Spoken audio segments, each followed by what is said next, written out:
Mimi naitwa Saidi Wambari, ni afisa mtendaji wa kijiji cha Mchaka Mchaka. Tumejifunza namna ya kuandikisha msimamizi wa mirathi, lakini muamala wa kuandikisha mrithi, muamala wa rehani ya haki miliki, kuondoa rehani na miamala mingine mingi tumejifunza. Kimsingi tumejengewa uwezo mkubwa namna jinsi sisi kama vijiji tunavyoweza kusimamia ardhi kwenye vijiji vyetu. Tumepata maelekezo kwamba ardhi za vijiji ziko chini ya halmashauri ya vijiji, lakini wenye maamuzi na matumizi ya ardhi ni serikali ya kijiji pamoja na mikutano mikuu ya vijiji. Kupitia mafunzo haya, naamini sasa tunakwenda kusimamia vijiji vyetu ili mwananchi mmoja mmoja aende akapate hati ya haki miliki ya kimila ili aweze kunufaika na ardhi anayoimiliki.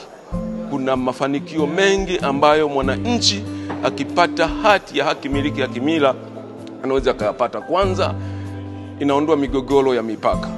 Lakini pili, mwananchi huyu kupitia hati ile anaweza kupata mikopo kutoka kwenye sekta mbalimbali ya kifedha.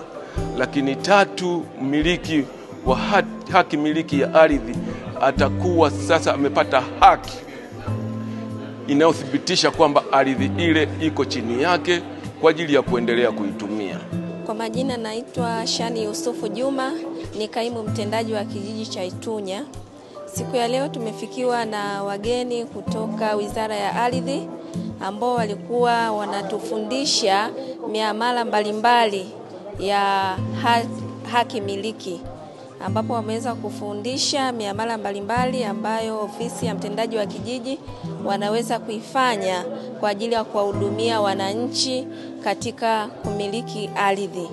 Wameweza kufundisha miamala, labda mtu anataka kuweka rehani ardhi yake, ni vitu gani vinavyohitajika, lakini pia mtu anataka kuhamisha umiliki wake kutoka kwa mtu mmoja kwenda kwa mtu mwingine, ni masharti gani anatakiwa kufuata na ni vigezo gani vinatakiwa kufuata.